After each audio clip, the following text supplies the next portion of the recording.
Hello. Today we are going to read about perception. ये topic भी आपका unit 3 के अंदर आता है टेंशन के बाद परसेप्शन. तो परसेप्शन क्या है? परसेप्शन को हम लोग हिंदी में धारणा भी बोलते हैं, जैसे कि आप देख पा रहे हो बोर्ड. हिंदी में हम लोग धारणा भी बोलते हैं. हम चीज़ों को कैसे जैसे कि वातावरण में जो भी चीज़ें हो रही है उसको हम कैसे समझते हैं, क्या इंटरप्रेट करते हैं, उसी को हम कहते हैं परसेप्शन. जैसे कि उसको हम दूसरे शब्दों में कह सकते हैं आइडेंटिफिकेशन ऑफ सेंसेशन, यानी कि जो भी चीज़ें हैं एनवायरनमेंट में उसको हम कैसा आइडेंटिफाई करते हैं, मे बी पॉजिटिव, नेगेटिव, अच्छा, बुरा, जो भी चीज़ें हों वही क्या है, उसी को हम क्या कहते हैं, परसेप्शन. फॉर एग्जाम्पल मैंने यहाँ पे एक फ़ोटो बनाया है, दो इंसान हैं और यहाँ पे ये बना हुआ है. इस व्यक्ति को ऐसा लगता है कि ये 9 लिखा हुआ है और इस व्यक्ति को ऐसा लगता है कि ये 6 लिखा हुआ है. तो इस व्यक्ति के परसेप्शन के हिसाब से ये क्या है, 9 है, पर इस व्यक्ति के परसेप्शन के हिसाब से ये 6 है. तो इसी को हमने क्या कहा, परसेप्शन. नेक्स्ट इज इसको हम लोग और दूसरे वर्ड्स में क्या बोल सकते हैं, जैसे कि interpretation of sensory stimuli. Like ये क्या है, यही तो है सेंसरी स्टिमुलाई, सेंसरी स्टिमुलाई. और इसको हमने कैसे इंटरप्रेट किया, हमने इसको क्या समझा, इसने क्या समझा और इसने क्या समझा. ऐसे कई बार होता है ना, एक कहानी को डिपेंड करता है कि हम किस तरीके से देख रहे हैं. अगर कोई इश्यू हो गया तो हम हर किसी का पॉइंट ऑफ व्यू जानते हैं, क्योंकि किसी एक का पॉइंट ऑफ व्यू जानते हैं तो ऐसा होता है ना कि नहीं ये उसके लिए ये पॉइंट ऑफ व्यू सही है, बट उसके पॉइंट ऑफ व्यू से कुछ चीज़ें गलत या सही भी हो सकती है. तो उसी को हमने वही क्या है, परसेप्शन. अब अगर हम लोग परसेप्शन को डिफाइन करना चाहें तो परिभाषा क्या है परसेप्शन की. Perception is the way we try to understand the world around us. सबसे इजी डेफिनेशन जो है, जो सबसे आसान परिभाषा है परसेप्शन का, कि परसेप्शन वो चीज़ है, इज द वे, परसेप्शन एक तरीका है. We try to understand, we try to understand, हम समझने की कोशिश करते हैं किसको, द वर्ल्ड अराउंड अस, हमारे आसपास जो दुनिया है उसको जो हम समझने की कोशिश कर रहे हैं वही क्या है, परसेप्शन है. जैसे कि हम कहते हैं ना दुनिया खराब है, ये दुनिया में कोई हमारा नहीं है. क्यों?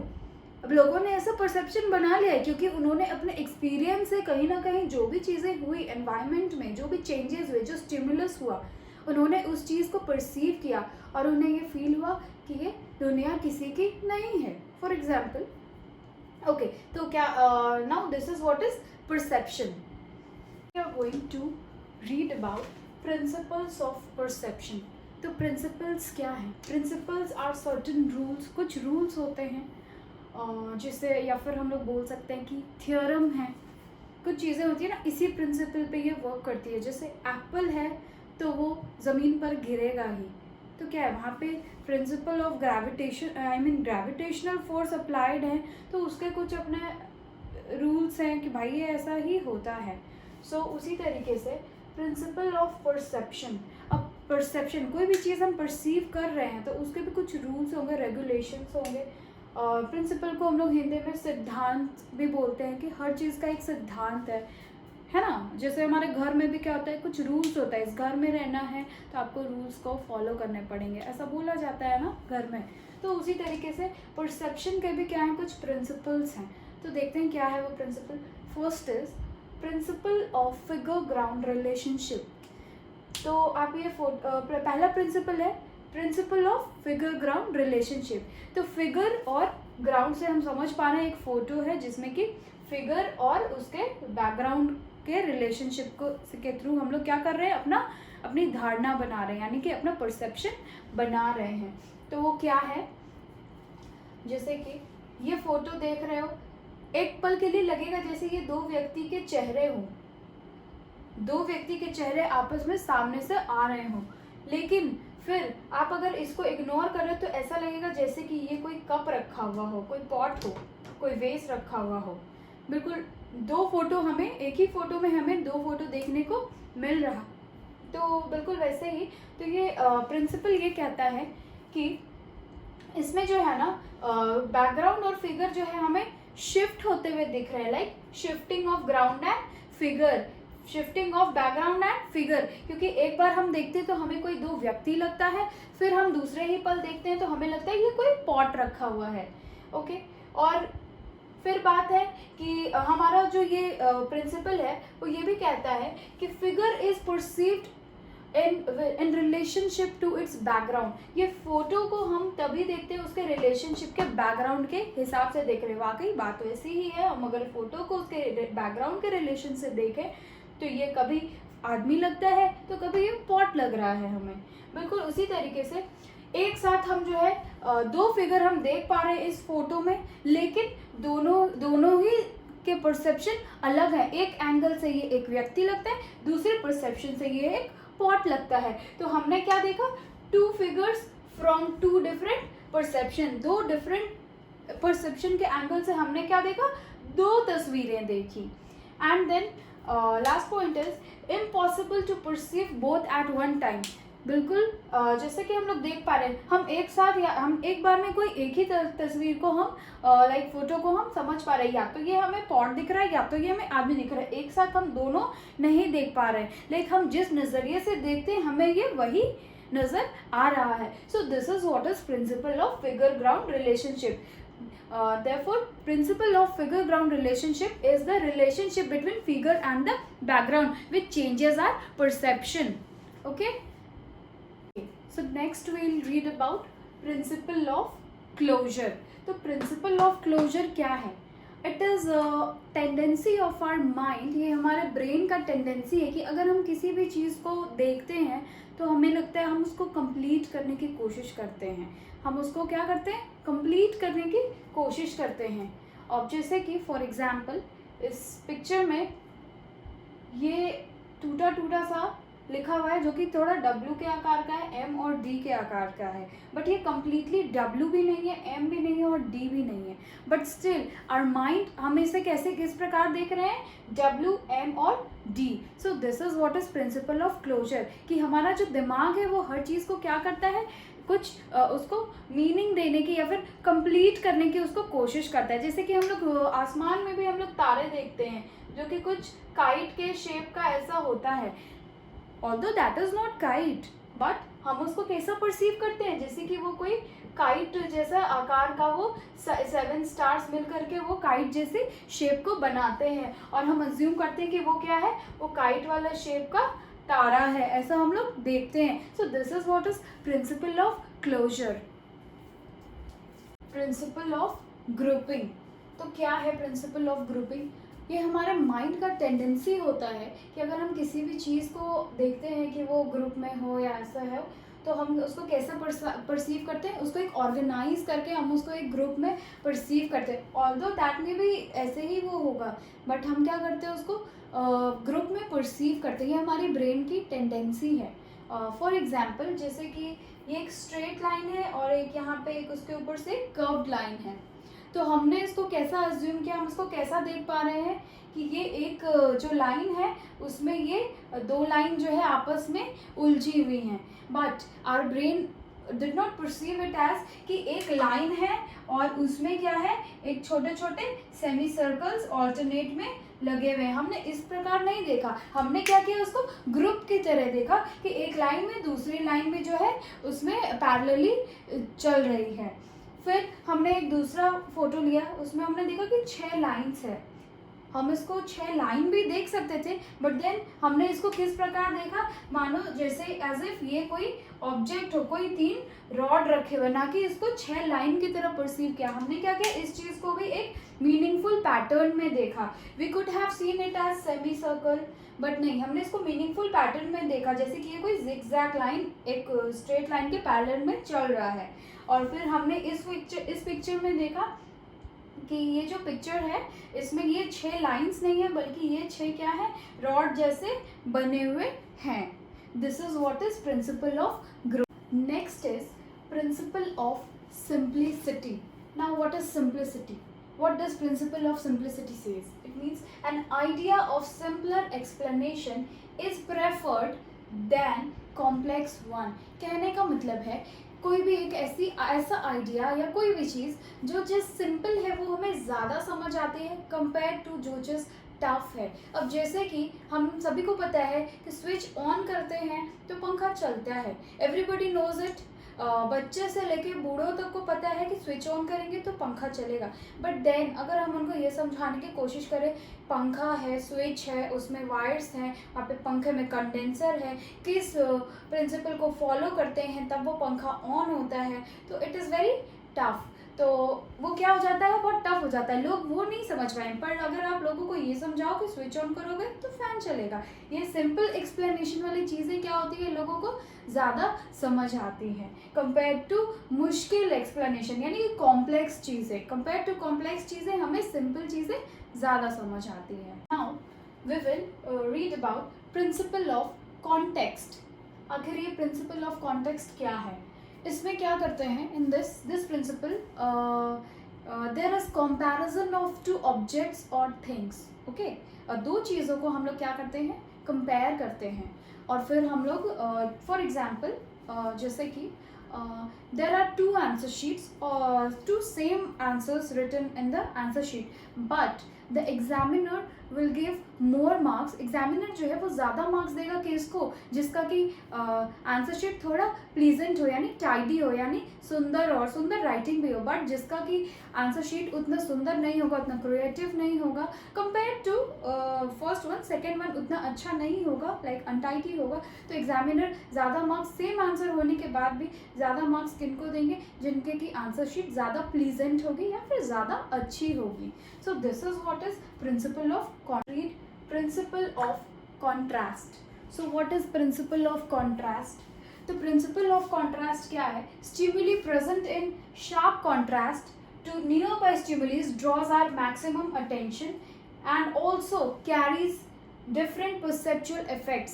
तो कहने का मतलब ये है कि कोई भी स्टिमुली अगर किसी कॉन्ट्रास्ट स्टिमुलस के साथ अगर प्रेजेंट हो तो वो हमारा परसेप्शन तो चेंज कर, अटेंशन तो ड्रॉ करती ही है, ज़्यादा अटेंशन पड़ता है उस पर, प्लस हमारा परसेप्शन भी जो है थोड़ा चेंज होता है। फॉर एग्जाम्पल जैसे कि ये दोनों पिक्चर्स हैं, ऐसा देखने में लग रहा है कि ये जो सेंटर वाला सर्कल है वो छोटा है, बट इसमें ऐसा लग रहा है बीच सेंटर वाला सर्कल जो है बड़ा है। क्यों? क्योंकि उसके जो कॉन्ट्रास्ट में जो सर्कल्स हैं इस वाले में और इस वाले में, शार्प कॉन्ट्रास्ट में स्टिमुलाई प्रेजेंट है, नियर बाय स्टिमुलाई कैसे हैं, शार्प हैं, तो वो कैसा लग रहा है, हमारा परसेप्शन को चेंज कर रहा है। जबकि ये दोनों सर्कल्स जो है सेम साइज के हैं, लेकिन फिर भी जिसके आसपास का जो स्टिमुलस है वो बड़ा सर्कल है, इसलिए ये छोटा लग रहा है, इसके आसपास छोटे सर्कल्स है तो ये बड़ा लग रहा है, हालांकि जबकि ये दोनों सर्कल्स जो हैं सेम साइज के हैं। So this is what principle of contrast means. Read about principle of adaptability. Now what is adaptability? Adapt करना यानी कि ऐसा माहौल जिसमें हम क्या होते हैं, ढल जाते हैं, चीज़ों को करते करते क्या होता है, आदत हो जाती है और हम ढल जाते हैं। जैसे कि like we saw an individual, एक व्यक्ति था जो कि उसे आदत थी ब्राइट लाइट में काम करने की। He used to always work in very bright light. तो देन व्हाट हैपेंड कि when he worked in normal light, उसको ऐसा लगता था, जब वो नॉर्मल लाइट में काम करता था तो उसको ऐसा लगता था कि ये डिम लाइट है, क्योंकि उसे आदत हो चुकी थी ब्राइट लाइट में काम करने की, इसीलिए उसे नॉर्मल लाइट भी क्या लगता था, डिम लगता था, जबकि वो डिम नहीं था, वो नॉर्मल लाइट था। सो this is what is principle of adaptability. वो व्यक्ति काम करते करते क्या हुआ, वो अडेप्ट कर चुका था, इसीलिए उसको नॉर्मल लाइट भी डिम लग रहा था। This is what is principle of adaptability. So now we will read about factors affecting perception। तो वो क्या फैक्टर्स हैं जिसकी वजह से हम जो भी चीज़ परसीव कर रहे हैं या फिर जो हम समझ रहे हैं या फिर हम नहीं समझ पा रहे हैं, तो वो क्या फैक्टर्स हैं जो कि हमारे समझने को अफेक्ट करेगा। तो देखते हैं, first is sense organ. Now what is sense organ? Eyes, nose, ear, tongue, skin, these are sense organ. यही वो सेंस ऑर्गन है जिसके थ्रू हम क्या करते हैं, किसी भी चीज़ को फील कर पाते हैं, महसूस कर सकते हैं, सुन सकते हैं, देख सकते हैं और समझ सकते हैं। यही वो सेंस ऑर्गन है जो हमें किसी भी चीज़ को समझने में हेल्प करती है। तो परसेप्शन भी क्या है, समझना, किसी चीज़ को समझना। We try to understand the world around us, हम अपने आसपास की दुनिया में जो चीज़ों को जो समझना चाह रहे हैं वो क्या करना चाह रहे हैं, परसीव करना चाह रहे हैं, स्टिमुलस को परसीव करना चाह रहे हैं। तो ये सेंस ऑर्गन हमें हेल्प करती है किसी चीज़ को परसीव करने में। बट अगर ये सेंस ऑर्गन ही डिफेक्टेड हो जाए तो, या फिर इम्पेयरमेंट हो जाए, या उसमें कुछ प्रॉब्लम हो जाए, तो हम चीज़ों को समझ नहीं पाएंगे। Okay, now second is brain.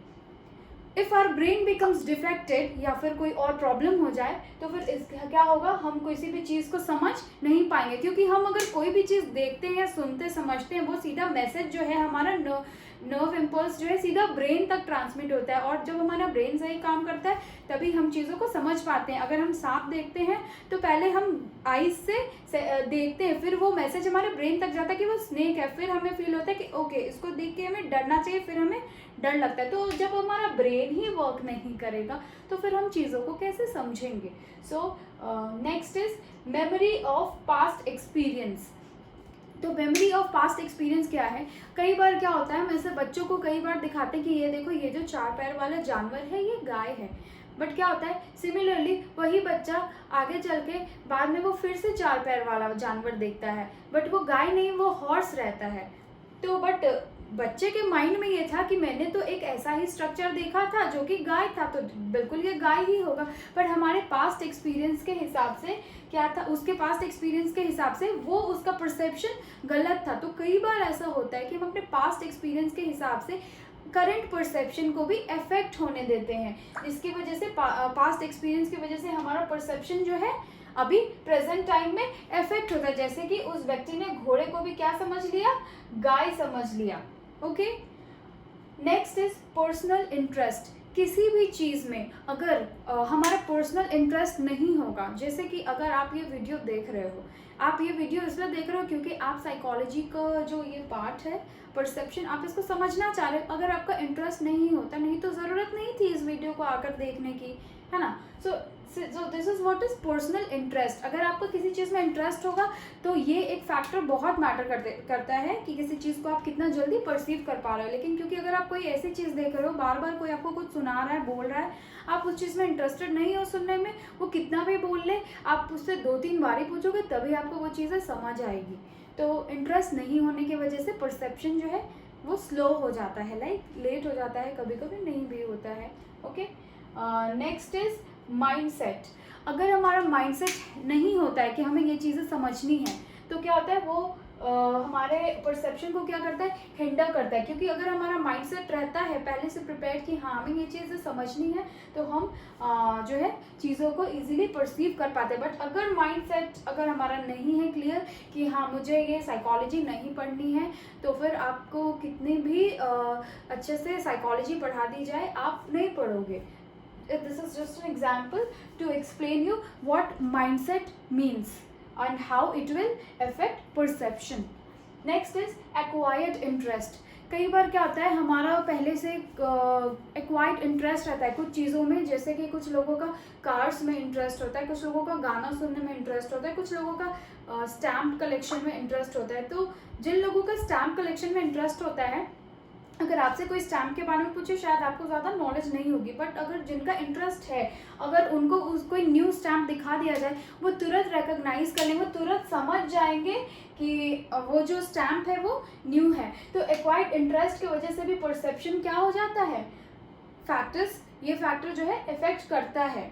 Okay, next is need and desire. अगर किसी चीज़ की नीड या डिज़ायर आपको नहीं होगी तो फिर उससे भी आपका परसेप्शन में इफेक्ट होगा। वो इस तरीके से, जैसे कि अगर आपको पता है कि आपको डिज़ायर नहीं है कि आप एग्ज़ाम में पास हो, तो आप साइकोलॉजी नहीं पढ़ोगे, आप ये लेक्चर नहीं देखोगे, आप अपने कॉन्सेप्ट को क्लियर नहीं करोगे, क्योंकि आपका नीड ही नहीं है। अगर आपको नीड होगी कि आपको ये चीज़ें पढ़नी है, क्लियर करनी है, तो आप इस चीज़ को समझेंगे, एंड फिर क्या होगा, आपका नीड एंड डिज़ायर रहेगा, तो आप तुरंत परसीव करोगे चीज़ों को, वीडियो को देख के समझोगे और फिर अच्छे मार्क्स स्कोर करोगे। Okay, so this is what was factors which was affecting. Okay, now we will read errors in perception, यानी कि अभी तक हम जो भी चीज़ें को देख रहे थे, दुनिया में जो चीज़ें हो रही थी उसको देखकर हम समझ रहे थे, अब क्या हो रहा है कि उसमें जो है एरर आ रहा है, यानी कि कुछ मिस्टेक्स हो रहे हैं, यानी कि वो चीज़ें क्या हो रही है, इम्पेयर्ड हो रही है, जो हम जैसा देख रहे हैं वो वैसा नहीं हम समझ पा रहे हैं, उसको एक्यूरेसी के साथ हम उसको नहीं समझ पा रहे हैं। तो देखते हैं कि क्या है। बेसिकली एरर इन परसेप्शन को हम कह सकते हैं, परसेप्शन क्या हो रहा है, इम्पेयर्ड हो रहा है, यानी कि जो जैसा दिखना चाहिए था, जो जैसा है वो वैसा हमें नहीं दिख रहा है। Okay, second, things are misunderstood. इसमें क्या हो रहा है, थिंग्स, चीज़ें क्या हो रही है, मिसअंडरस्टूड हो रही हैं, क्योंकि हम लोग एक्यूरेटली उसको परसीव नहीं कर पा रहे हैं। सो इसके जो है एरर्स इन परसेप्शन के दो टाइप हैं, वो दो टाइप है, illusion and hallucination. Next we will understand what is illusion and hallucination. Now we will be talking about illusion versus hallucination. Now what is illusion? कई बार हमने ऐसा सुना है, तुम्हें illusion हो रहा है, तुम्हें illusion हो रहा है, ऐसा अक्सर हमें लोग बोलते हैं। तो क्या है illusion? illusion में क्या होता है, जैसे कि एक रस्सी है, अंधेरे में वो हमें कैसे दिखती है, मानो वो क्या हो, सांप हो। कई बार ऐसा होता है हमारे साथ, हमने रस्सी को छुआ, लगा हमें जैसे कि रस्सी नहीं, हमने सांप देखा हो, या फिर पानी में एक पेंसिल हमने डुबाया हुआ है और सरफेस पे हमें वो ऐसा दिख रहा है जैसे कि वो टूटी हुई हो, जबकि वो पेंसिल टूटी हुई नहीं रहती है, वो रिफ्लेक्शन की वजह से हमें क्या होता है कि वो टूटी हुई लगती है, जैसे कि वो बेंड हो गई हो इसलिए वो हमें लगती है, लेकिन वो टूटी हुई नहीं होती है। ओके, सो इल्यूजन में बेसिकली होता क्या है कि स्टिमुलस जो है प्रेजेंट है, जैसे कि जो रस्सी था वो प्रेजेंट था, वहाँ पे एक्चुअली में जो स्टिमुलस है वो प्रेजेंट है, हमने क्या किया, उसको स्टिमुलस को क्या किया, मिसलीड किया, या फिर क्या किया, मिस इंटरप्रेट किया, मिसलीड या मिस इंटरप्रेट किया, किसको, स्टिमुलस को। जैसे कि जो रस्सी है या फिर पेंसिल है उसको हमने क्या किया, मिस इंटरप्रेट किया, हमने उसको गलत समझा, बट एक्चुअली में क्या था, वहाँ पे चीज़ वहाँ पे मौजूद थी लेकिन हमने उसको गलत समझा। फिर देखते हैं कि ये क्या है, इल्यूजन जो है वो एक नॉर्मल लोगों के साथ भी ये हो सकता है, बट अगर हम लोग बात करें हैलुसिनेशन की तो देखते हैं क्या होता है। हैलुसिनेशन में क्या होता है, इसमें स्टिमुलस जो है एब्सेंट होता है, और ये क्या है, एक बहुत ही मेजर एरर है परसेप्शन में। अगर कोई सबसे बड़ा एरर माना जाता है तो वो हैलुसिनेशन को माना जाता है, this is a major error. And then what is कि this is more commonly seen in mentally ill people, mentally जो लोग मेंटली इल हो, स्पेशली जिनको सिजोफ्रेनिया हो या ऐसा कोई बीमारी हो या ऐसा कोई डिसऑर्डर हो, उन लोगों में हमें हैलुसिनेशन बहुत ज़्यादा देखने को मिलती है। अब एग्जाम्पल के तौर पे देखते हैं, जैसे कि मान लो कि आपको कोई आवाज़ें सुनाई दे रही हैं, मान लेते हैं आपको कोई आवाज़ें सुनाई दे रही है, जबकि जो बाकी चार लोग बैठे हैं वो बोल रहे हैं कि मुझे तो कोई आवाज़ नहीं आ रही। ऐसा क्या, इसमें क्या होता है कि स्टिमुलस जो है एब्सेंट है, एक्चुअली में कोई आवाज़ें नहीं लगा रहा है, स्टिमुलस जो है एब्सेंट है, और ना ही कुछ मिस इंटरप्रेट हो रहा है, क्योंकि कोई आवाज़ लगा ही नहीं रहा है तो मिस इंटरप्रेट क्या होगा। लेकिन जो व्यक्ति जिससे आवाज़ आ रही है वो थोड़ा मेंटली क्या हो सकते हैं, वो उन्हें प्रॉब्लम हो सकता है, जिस वजह से उन्हें लगता है कि कोई आवाज़ें लगा रहा है, हो सकता है कि वो दिल के कमज़ोर हो इसीलिए उन्हें ऐसा लग रहा है, बट एक्चुअली में स्टिमुलस जो है इसमें एब्सेंट होता है। फॉर एग्जाम्पल, जैसे कि आपको लग रहा है कि आपके आगे कोई बैठा है, बट एक्चुअली में कोई वहाँ पे बैठा ही नहीं है, कोई स्टिमुलस प्रेजेंट ही नहीं है, बट इल्यूजन में क्या था, स्टिमुलस प्रेजेंट था, कोई ना कोई वस्तु थी जिसको हमने क्या किया, गलत समझा या मिस इंटरप्रेट कर लिया, बट इसमें कुछ है ही नहीं, बट हम फिर भी अज्यूम कर रहे हैं कि नहीं ऐसा है। So this is the major difference between illusion and hallucination.